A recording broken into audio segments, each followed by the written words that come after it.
recapping of Sunday week 8. It's been a long day. Happy Halloween, everybody. All right, Adam Azer and Heath Cummings here. Let's get started right now on Fantasy Football Today in 5. My best intro ever, without question. I was just wearing a wig for an hour and a half, and I'm kind of lightheaded, Heath, so you're going to have to take the lead here. Biggest winner or winners from Fantasy Week 8? Well, you're definitely lighter headed than when you had the wig on. The Jets, Jets. Mike White was phenomenal, 400 yards passing. Most importantly, he earned the right to start again next week, which means Michael Carter should continue to lead the team in receiving as he had 2 weeks in a row. It just really looks like Carter, and I know Ty Johnson still had a role in this game, but the touch disparity has gone so far in Carter's favor that I really think he just looks like a top 20 to 24 running back rest of season, no matter who's quarterback. He's involved in the passing game. He's dominating the rush attempts, and he looks good. Yeah, really encouraging game for Carter. And I think we got to talk about Kenneth Gamewell here because people are pretty angry with Kenneth Gamewell, and he basically didn't get any work until it was a blowout. It was all Boston Scott and Jordan Howard for the most part. That was really surprising. What'd you make of that? I feel guilty a lot of times about a lot of things that we say throughout the week when they don't go the way that we think they were going to go. Kenneth Gainwell, I think we were pretty clear that he only got one carry after that fumble in week 7. Boston Scott dominated rush attempts. We made the Peyton Barber reference that Boston Scott could be Peyton Barber.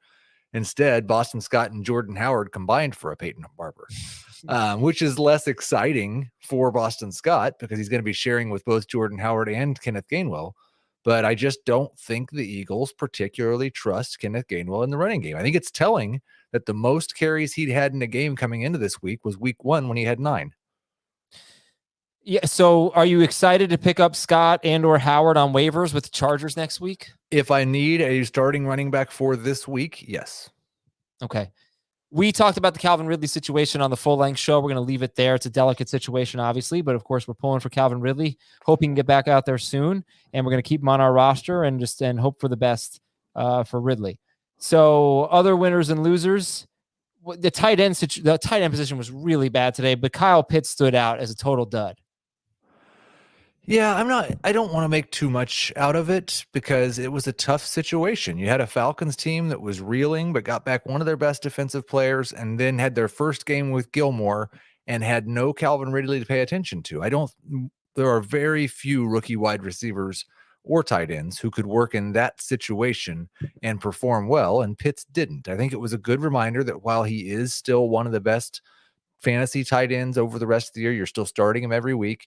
He is still a rookie, and there are still going to be bad games. I was more concerned as far as the losers go with Antonio Gibson. Just the fact that we saw Jared Patterson outwork him in the running game, J.D. McKissick outwork him in the passing game, looks like a full-blown 3-headed monster now, and a complete disaster for Gibson. Okay, you get a little message in your inbox. Adam Azer, A's Ventura, has offered you Antonio Gibson for your Michael Carter. Accept or reject? This is going to sound insane, and that's what you're trying to do here. So yeah. I think I would have to take Michael Carter at this point in time. Now, there is a chance I'd like to wait to hear Ron Rivera speak a little more and see if there's any explanation. But it just seems like we didn't think this shin injury that Antonio Gibson had was just going to go away this year. We thought he was going to play through it. The 2 games we've really seen him trying to play through it, he's played about 40% of the snaps. We don't know the severity of the James Robinson injury, but we do know Jameis Winston has a fairly serious, if not more than that, knee injury. Who's a bigger priority for you on the waiver wire? Taysom Hill, Justin Fields who had a big game, or Carlos Hyde? Well, Boston Scott is ahead of all of them. Okay. But I think it would. Let's see what we hear about Taysom Hill. Hopefully he has a practice because he's been on like 2 or 3 weeks now on the concussion protocol. So I don't even know if he's going to be ready to go. If that was the case, I would go Hyde over Fields, though I am excited about Fields later in the year. Just has a tough upcoming schedule. All right, that is Heath Cummings. I am Adam Azer. Thank you all very much for watching and listening. Enjoy your day, and we'll talk to you on Tuesday morning with a Monday Night Football recap and a peek at the waiver wire.